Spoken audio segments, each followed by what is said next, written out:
जोहार साथी। Budget budget पर खूब चर्चा है, चल रहा है आज।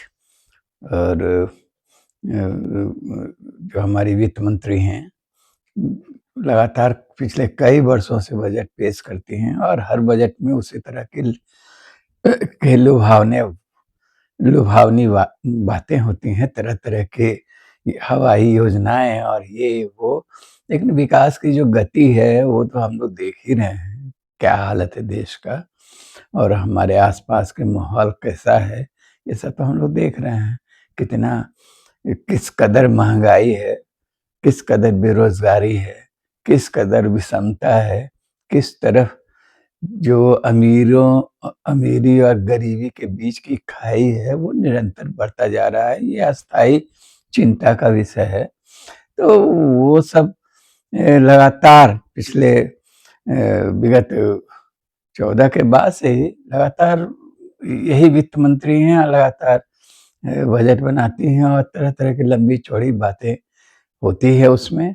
और वो है, दरअसल यदि गौर से देखा जाए, चाहे ठीक से सुनिएगा तो आपको भी कुछ समझ में नहीं आएगा बजट में क्या बोला गया। आजकल भाषा, बजट की भाषा चाहे जो इतना दुरूह बना दिया गया है, उसमें इतना तकनीकी शब्दावलियां रहती हैं, तरह तरह की बातें रहती हैं कि आपको कुछ समझ में आएगा नहीं। हाँ, अखबारों में जो छपा है, प्रिंट मीडिया में, चाहे इसमें जो बातें, अच्छा एक चीज और गौर में देखने आया कि कोई बड़ा एक्सपर्ट अर्थशास्त्री उसका विश्लेषण करते हुए दिखा नहीं अभी तक। तो बस वही नेताओं का है। पहले तो खुद प्रधानमंत्री जो वो विश्व गुरु अपने होने का दावा करते हैं, हर विषय में महारत रखते हैं बोलने का, तो वो अपना आके बोल गया बजट को। जाहिर सी बात है, उनकी सरकार की बजट है तो तारीफ करेंगे ही। और उसके अलावा उनके मंत्रीगण, उनका बजट है तो वो उनका वक्तव्य सब आया है, सब वाह वाह कर रहे हैं अपना, ये क्रांतिकारी बजट है, ये है वो है, युवा शक्ति को गति देने वाला है, तरह तरह की बातें हैं। और विपक्ष हमेशा की तरह उसकी आलोचना कर रहा है, चाहे ममता बनर्जी हो, राहुल गांधी हो और लोग। तो इस बीच जो इसमें जो सच कहाँ खो जाता है, इसमें सच्चाई क्या है, हकीकत क्या है, तो कुछ बातों पर हाँ, हम भी तो अर्थशास्त्र के विशेषज्ञ नहीं है, शास्त्री नहीं है, ज्यादा नहीं पता है, समझते हैं चीजों को। इस तरह के बजट की भाषा, शब्दावलियां, वो भी जब शब्द जाल केवल हो, कुछ फैक्चुअल रहे चीजें। जैसे पुराने जमाने में हुआ करता था कि बजट में सीधा था, ये क्या कहते हैं उसको, बोलते थे प्लान और नन प्लान। बजट में दो विभाजन हुआ करता था, गैर योजनाबद्ध और योजनाबद्ध। यानी गैर योजनाबद्ध ऐसा जिसमें वेतन, पेंशन, ग्रेचुइटी, ये वो, इस तरह जो सरकार मतलब सरकार जो चलती है, इस मिशनरी जो चलती है, उस पर होने वाले खर्च का ब्यौरा रहता था। और योजनाबद्ध में कुछ सरकारी योजनाएं होती थी, शिक्षा पर क्या खर्च हो रहा है, चिकित्सा के क्षेत्र में क्या खर्च हो रहा है, इस गांव में ग्रामीण विकास के दिशा में क्या होगा। तो वो सब तो कब का विलुप्त हो चुका है। दोनों चीजों में कोई पार्थक्य और सीमा रेखा नहीं रखी गई है, क्योंकि यदि उसको लोग बताने लगे हैं ना, तो बहुत जो बड़ा रहस्य, स्कैंडल पता चलेगा कि यदि 100 रुपया आपके देश की आमदनी है तो उसमें 90 रुपया तो इस सरकार को इस मिशनरी को चलाने में ही खर्च हो रहा है। तो योजना मद में या विकास मद में एक्चुअल राशि क्या खर्च होगी वो कहना मुश्किल है, बहुत दिक्कत। और जो खर्च होता भी है वो बहुत सारा कुछ कर्ज लिया हुआ पैसा से होता है। खैर साथी, बहुत ज्यादा तो नहीं, लेकिन 2-3 बड़ी हास्यास्पद और भीतर से खतरनाक बातें भी इस बजट में जो जो आई हैं। एक तो जो है कि जो सामान्यतः लोगों को इस बात में रुचि रहती है कि क्या क्या चीज सस्ता होगा, क्या चीज महंगा होगा। अब उसके लिए तो अलग अलग सरोकार के लोग होते हैं, किनको बहुत, कुछ लोगों को शराब सस्ता चाहिए, कुछ लोगों को आटा सस्ता और चीनी सस्ता चाहिए, चाय सस्ता चाहिए, कॉफी सस्ता चाहिए, थोड़ा-सा दूध जिसका इस्तेमाल करते हैं वो सस्ता चाहिए। तो ये सब इन सब बातों की कोई जानकारी बजट में नहीं है, जो बताया नहीं गया है कि क्या सस्ता होगा, नहीं होगा। इसका मतलब कि वो सब सस्ता होगा नहीं। फल और सब्ज़ी के बारे में लेकिन बता दिया है कि महँगा, महँगा होगा, महँगा है, जो होने होगा। लेकिन जो सस्ता होगा, जो जो जितना चीज़ छर के आया है उसमें है कपड़ा, तो कपड़ा तो ऐसे ही आजकल रिलायंस मार्ट में और यहाँ-वहाँ चले जाइए ना, सालों भर सेल ही लगा रहता है। और ऑनलाइन खरीदिए ना तो कपड़ा तो पहले से ही बहुत सस्ता और सस्त क्या, अब तो बच गया ये है कि मुफ्त में बाँटने लगे कंपनियाँ अपना अपना लोगो लगा के कि उनका प्रचार-प्रसार हो, ऐसा। तो सामान्य लोग कपड़े, डिज़ाइनर कपड़े महँगे होंगे, याद रखिए। जो ब्रांडेड कपड़े होंगे हो सकता है वो पहले से ज़्यादा महँगे हों, लेकिन सामान्य जो कपड़े हैं, जो है टेक्स्ट, इसके अलावा चमड़े का बैग, ये वो ये, भैया किसके पास है आजकल में कि इतना पैसा कि बड़ा-बड़ा पर्स में खरीद कर के रखेगा। और हाँ, ठीक है, मध्यम वर्गीय परिवार में चाहे उस तरह की महिलाओं के लिए ये सब हो सकता है कि बड़ा-बड़ा बैग चाहिए, तो ये चाहिए, वो चाहिए, चमड़े का 10 तरह का, तो उस शायद थोड़ा बहुत उनको लाभ हुआ। लेकिन सामान्य जो है, जो बहुसंख्यक आबादी है, उनकी महिलाएँ हैं, वो उस तरह का चमड़ा का सूफियाना बैग-वैग नहीं खरीदती हैं। सिंथेटिक जूते तो ऐसे भी फुटपाथ पर से लेकर बहुत सस्ता है, मिल ही रहा है उसमें। उसमें वैरायटी है तरह-तरह का, उसमें कम से कम में ही मिल जाएगा। और जैसे-जैसे जाइएगा तो बहुत, तो उसमें तो पहले ही कहा जा चुका है कि जो चीज़ डिज़ाइनर है, ब्रांडेड है, वो चीज़ शायद महँगा ही रहेगा, चाहे और ज़्यादा महँगा। बीड़ी सस्ता हो गया है, बीड़ी जो लोग पीते हैं, चलिए। और mobile battery, solar glass, micro oven का पार्ट्स, माइक्रो ओवन कौन इस्तेमाल करता है भैया? मेरे यहाँ है माइक्रो ओवन पड़ा हुआ, हम लोग ठीक से जानते तक नहीं है उसमें क्या करें। कभी-कभी थोड़ा बहुत कोई चीज़ गरम करना रहा तो कर लें, लेकिन आम लोगों के लिए तो दुर्लभ सी चीज़ें हैं।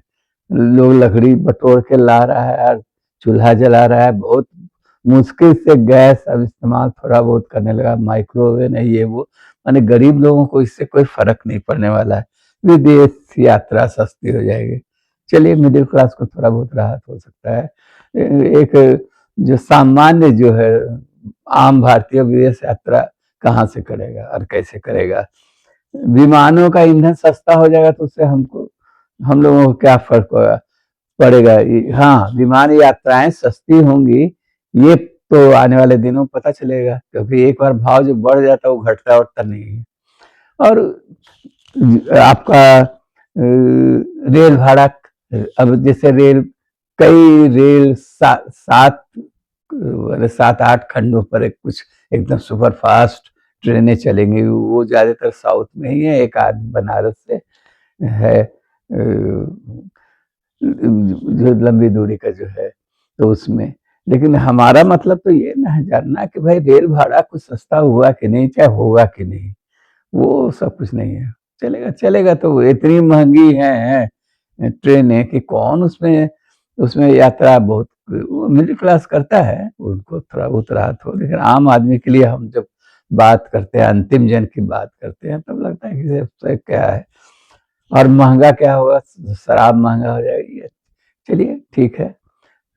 लेकिन पीने वाले तो पिएँगे ही, और इससे सरकार को राजस्व ज़्यादा मिलेगा, महँगाई से ही फ़ायदा उस सरकार को होगा। स्क्रैप जो बिकेगा, तो वो भी, उसमें भी आजकल तो राज्य सरकार का हिस्सा बहुत कम होता जा रहा है, तक केंद्र सरकार का ही हिस्सा उसमें चला जाता है। तो वो सबसे हाई एंड घड़ियाँ, खैर चलिए, ये महँगी भी हो जाएँगी, तो हम लोग तो आजकल तो सब लोग मोबाइल में ही देखता है। सब्जी फल महँगा हो जाएगा, ट्रांसपोर्ट का लागत महँगा हो जाएगा, ये सब चीज़ें जो प्रभावित करने वाली हैं। लेकिन जो आम इस्तेमाल की चीज़ें हैं, जिसमें आम आदमी की रुचि है, जैसे दूध, फल, चावल तो चलिए अपना खेत में उपजता है, चाहे लोग अपना इस्तेमाल करते हैं। दाल दुर्लभ हो गया है, गरीबों के थाली से हट चुका है, और वो दाल सस्ता होगा, चीनी सस्ता होगा, ये सब कोई बजट में ना जानकारी है, ना इसके बारे में कहा गया है। जो सस्ता होगा बता दिया गया है। तो चीनी, कॉफ़ी, चाय, चॉकलेट कभी शौक से खाते थे, वो तो आजकल इतना महँगा हो गया है और उसका साइज़ छोटा हो गया है। जो मिलता भी है रैपर में, तो उसको देखिएगा पहले पुष्ट एक बड़ा चॉकलेट मिलता था, मॉर्टन का भी हो चाहे जिसका भी हो, और अब दाम तो वही है या उससे भी ज़्यादा हो गया है, लेकिन खाने में वो चॉकलेट आपको मिलेगा नहीं। ब्लैक डार्क चॉकलेट खरीदते थे, कभी-कभी खा लेते थे। 110-15 रुपए मिलता था, जो बड़ा वाला पैकेट था। वो डार्क चॉकलेट जो है वो अब तो 200 से ऊपर का हो गया है एक पैकेट। तो और वो सब चीज़ें और महँगी ही होंगी। इसमें जो सबसे मज़ेदार चीज़ जो हमको लगा, ब बातें बहुत है साथी, वो कल देख लीजिएगा अखबारों में तरह-तरह का विश्लेषण होगा, मीडिया में भी बहुत तरह का, सोशल मीडिया पर भी चीज़ें हैं। लेकिन एक तो मज़ेदार चीज़ है कि राज्य सरकार यानी केंद्र सरकार शिक्षा के क्षेत्र में क्या करेगी, क्या उसमें जो परिवर्तन होने वाला है, कुछ नया, उस वो कोई चीज़ कहीं स्पष्ट नहीं है। हाँ, एक है कि चूँकि जो जो हाईटेक पढ़ाई होती है, तो उसमें ज़्यादा समय लगता है, तो उसके लिए ज़्यादा अवधि तक रहना पड़ता है लड़कियों को, तो बाहर, तो उसके लिए कुछ शहरों में, चाहे हर शहर में, चाहे कहीं भी गर्ल्स हॉस्टल ही बनाएँगे। तो वो एक तो दिखाई दिया। सबसे मज़ेदार है कि ये सरकार आपको रील बनाना सिखाएगी। रील बनाना मज़े मज़ेदार है। उसके लिए 15,000 स्कूल और 500 कॉलेज खोला जाएगा, जो आपको रील बनाना सिखाएगा। ऐसे तो हम तो देखते हैं, अपने मेरा बस्ती है जहाँ पाठशाला है, वहाँ का हर हर लड़की रील बनाना जान गई है। अपने आप, बिना हम भी कहते रहते हैं रील बना के क्या करोगी? क्या है? अपने को एक्सपोज़ करना यही ना है रील। तो इससे क्या फ़ायदा है? लेकिन है खपत है, अपने को करना है, और उससे एक ये सब्ज़ बाग भी दिखाया जाता है कि इससे यूट्यूब में चाहे और जगह जो है, इससे कुछ कमाई भी हो हो जाता है। तो भैया, वो क्या कमाई होता है, वो तो उसमें जैसे अब मान लीजिए 100 लोग कर रहे हैं, तो हो सकता है 1 आध, 1, 2, 4 को कुछ आमदनी ऐसा हो रहा हो जिससे उसका भरण पोषण चल जाए। आमदनी तो हो सकता है, लेकिन जीवन यापन चल जाए ऐसा। वैसा शायद 100 में 1% या 2% लोगों को। तो ये ये जो है, तो सरकार अभी काम करेगी। हालाँकि हम तो जितना साइबर क्राइम हो रहा है, और झुमड़ी तलैया और कहाँ-कहाँ से जो होता है, वो ऐसे ही लोग, इतना ट्रेंड हो चुका है ना कि सरकारें को सिखा देगी। जितना भी साइबर क्राइम होता है और दिखाई दे रहा है, रील बनाने का प्रशिक्षण, तो वो क्या देंगे, और ये लेकिन हास्यास्पद है कि अब रील बनाना सिखाएगा कॉलेजों में, एकदम बजाते 15,000 स्कूल इसके लिए, स्कूलों में इसको सिखाया जाएगा, 500 कॉलेजों में।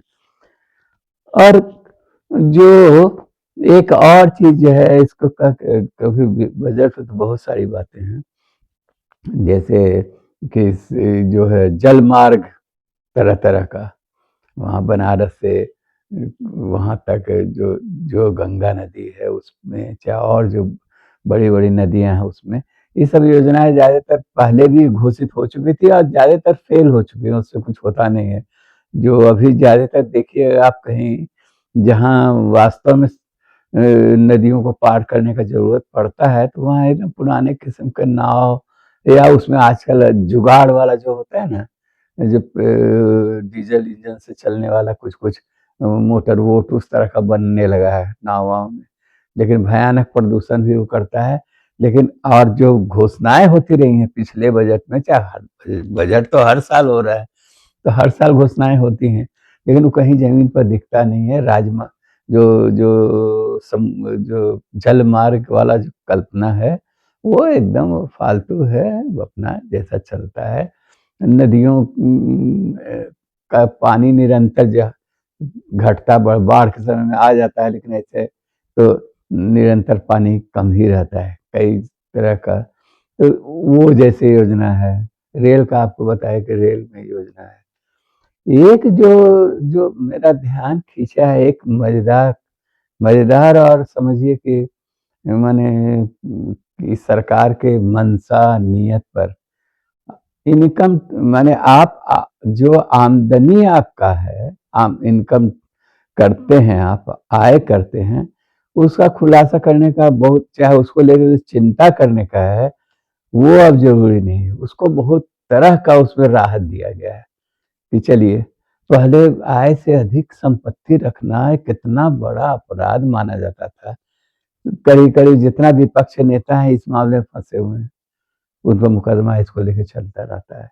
लालू यादव पर हुआ ऐसे अधिक का मुकदमा, हेमंत सोरेन पर हुआ है, यहाँ शिबू सोरेन पर था। माने जिस पर भी हो, आय से अधिक का संपत्ति का मामला एक गंभीर और आपराधिक इसको माना माना जाता था कृत्य।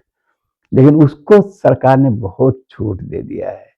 कितनो इनकम करो, काला बाजारी करो, जैसे ही पैसा तुम्हारे पास आमद हो, अब कोई खास उसके लिए सजा का प्रावधान नहीं रहेगा, ना उसके लिए आपको बहुत ज्यादा दंड ही देना है। जो हम देखे 5 करोड़ रुपए तक विदेशी संपत्ति पर सिर्फ 1 लाख देकर खुलासा कर दीजिए आप, हो गया, कोई केस वेस नहीं होगा। 1 करोड़ रुपए तक विदेशी संपत्ति है, उस पर भी कोई खास ये नहीं है। अनएक्सप्लेन इनकम माने जिसका आप ब्यौरा नहीं दे सकते भैया आमदनी कहाँ से हुआ है, तो पहले उस पर 60% तक टैक्स लग जाता था, कट जाता था। 100 रुपया यदि आपके पास जिसका ब्यौरा आप नहीं दे पाए तो 60 रुपया आपका कट जाएगा, 40 रुपया आपके पास बचता। और अब उसकी जगह महज 30 रुपया, आधा कर दिया गया है। और उस जो पहले ही बताया कि पहले संज्ञेय अपराध क्रिमिनल, ये अपराध था, क्रिमिनल क्या कहेंगे, अपराध संज्ञेय अपराध जिसको कहते हैं वो था, अब उसको घटा दिया गया। इसमें कोई खास सजा वजा नहीं, पहले 7 वर्ष तक का सजा हो जाता था। आयकर के बारे में क्या मैंने आय आय के बारे में आप झूठा ब्यौरा दीजिएगा या छुपाइएगा और यदि पकड़ में आ जाइएगा तो आपको 7 वर्ष तक की सजा का प्रावधान था, उसको भी बहुत कम कर दिया गया है, माने घटा कर 2-3 साल का सजा। और उसमें भी आप चाहिए तो उसका थोड़ा बहुत पकड़ा ही गए तो ऐसे तो पकड़ा जरूरी नहीं है, 100 में एक आध आने पकड़ाता होगा, लेकिन यदि पकड़ा ही गए तो आप उसको सजा और भी कम हो सकता है, थोड़ा बहुत पैसा वैसा दे दीजिए, घूस नहीं, माने वो सरकार को ही रिश्वत दे दीजिए, मतलब इनका माने टैक्स ज्यादा दे दीजिए और बच जाइएगा। तो ये एक इस बार का कमाल का ये बजट का दिखाई दिया है कि संपत्ति अर्जित आप करेंगे जितना भी चाहे कीजिए, जायज तरीके से तो संपत्ति आप अर्जित नहीं कर सकते हैं। बहुसंख्यक आबादी जो है वो खटता है और कमाता है, दिन भर करेगा और ईमानदारी से जिएगा, तो वो उस पैसे से उसका जीवन चल जाए यही बहुत है।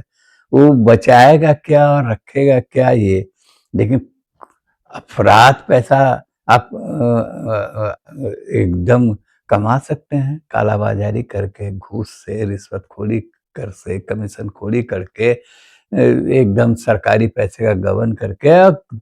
बहुत तेरे रोजे तो अखबार में आप पढ़ते ही होंगे, देखते ही होंगे कि मामूली मामूली कर्मचारी हैं और उनके यहाँ करोड़ों रुपया बरामद हो रहा है, ये वो। तो उस ये जो है ये अब उतना गंभीर मसला अब नहीं रहा, ये कि आपकी आप उसको ब्यौरा दे पाए चाहे नहीं दे पाए कि भैया ये पैसा कहाँ से कमा है। आपका तो दरमाहा है मान लीजिए 1 लाख रुपया, तो साल में 12 लाख कमाइएगा, ये तो एक उदाहरण भी कह रहे हैं। बहुसंख्यक आबादी तो हमारे देश में 6,500 रुपया, बिहार में 6,500 रुपया प्रति माह माना जाता है कमाता है लोग। और तो बरछक 72,000 में 1 आध लाख रुपया भी साल में कमाता है ये। पिछड़े राज्यों में, चाहे बहुत सारे राज्यों में यही स्थिति है, जो पिछड़े राज्य हैं ज़्यादा। लेकिन एक तरफ जो है हर जगह अफरात पैसा वाले लोग भी हैं। कहाँ से पैसा उनके पास आया है, कहाँ से बिल्डिंग और ये कर रहे हैं, किस तरह से ये कर रहे हैं, ये सब तो पहले ये सब एक नैतिक संकट तो धीरे-धीरे इसमें कभी रहा नहीं। कानूनी संकट थोड़ा बहुत था, वो धीरे-धीरे अब वो भी अब खत्म हो रहा है। इस बजट में ये कर दिया गया है कि आप आय से अधिक संपत्ति है या पैसा कहाँ से लाते हैं, कैसे आपकी आमदनी है, ये सब अब डरने और घबराने वाली बात नहीं है। उसके लिए सज़ा का प्रावधान बहुत कम है।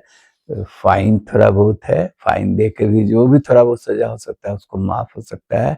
माने खूब लूट की छूट इस बजट में दे दी गई है। चलिए साथी, जोहार। कल और सारा अखबारों में पढ़िएगा ये सब। लेकिन मुख्य बातें हैं, कुल मिला के कह सकते हैं कि बजट घोर निराशाजनक है, कुछ उसमें नहीं है। एक औपचारिकता है, हर साल सरकार करती है और अब और बहुत जो टीवी चैनलों पर चाहे इस पे उसमें बहस थोड़ा बहुत कर लेते हैं नेता और ये वो, गंभीर बहस तो चलते हुए कहीं दिखता नहीं है और आम आदमी को इससे कोई मतलब नहीं है।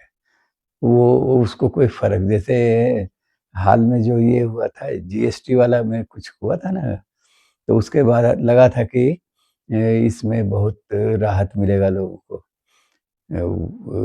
कई चीज़ों का दाम घटेगा, लेकिन किसी चीज़ का दाम नहीं घटा, किसी भी चीज़ का।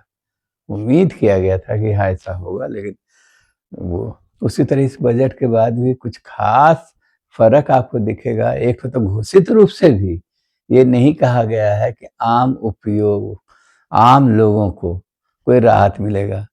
अब जैसे मान लीजिए सौर ऊर्जा या बैटरी से चलने वाली जो गाड़ियाँ हैं, चाहिए वो बैटरी सस्ता हुआ है तो वो सस्ता होगा, तो कितना सस्ता होगा? पेट्रोल अभी भी सबसे ज़्यादा पेट्रोल गाड़ियाँ ही बिकती हैं, उसमें कोई राहत नहीं दिया गया है। जो उस तरह की गाड़ियाँ हैं उसकी कीमत इतनी एक तो पेट्रोल वाली गाड़ी से महँगी होती है। जैसे औसत गाड़ी यदि आप खरीदिएगा पेट्रोल वाली कार तो 3 लाख, 4 लाख, 5 लाख, 7 लाख तक में ही मिल जाएगा। लेकिन आप यदि चाहिएगा कि वो इलेक्ट्रिक कार खरीदिएगा तो उसका दाम उससे डेढ़, कम से कम डेढ़ा दुगना है। तो लोगों के बस के बाहर की बात है और उसमें विश्वसनीयता भी नहीं है। लोगों को भरोसा अभी तक उसमें नहीं हुआ है। तो वो सस्ता भी होके उससे कोई ख़ास फ़र्क नहीं पड़ने वाला है। और जो रोज़मर्रा की चीज़ें पहले ही बता चुके, उसमें कोई भी चीज़ ऐसा नहीं है जिसको आप कह सकिएगा इससे आपको तत्काल कोई राहत मिलता नज़र आएगा। चलिए हाँ, रील बनाने का प्रशिक्षण लेके यदि आप कुछ कमा लें हम लोग सरकार देखते हैं रांची में कहाँ सब सिखाया जाएगा, तो उसमें सीखिए। हालाँकि हम तो कह रहे हैं कि हमारी बस्ती के जो लड़के हैं, लड़कियाँ हैं, वो बिना किसी गुरु के ही इतना बढ़िया से सीख चुके हैं रील बनाना और उसका सारा हुनर ये सरकार के लिए कुछ बचा-वचा नहीं है। धन्यवाद। जोहार साथी।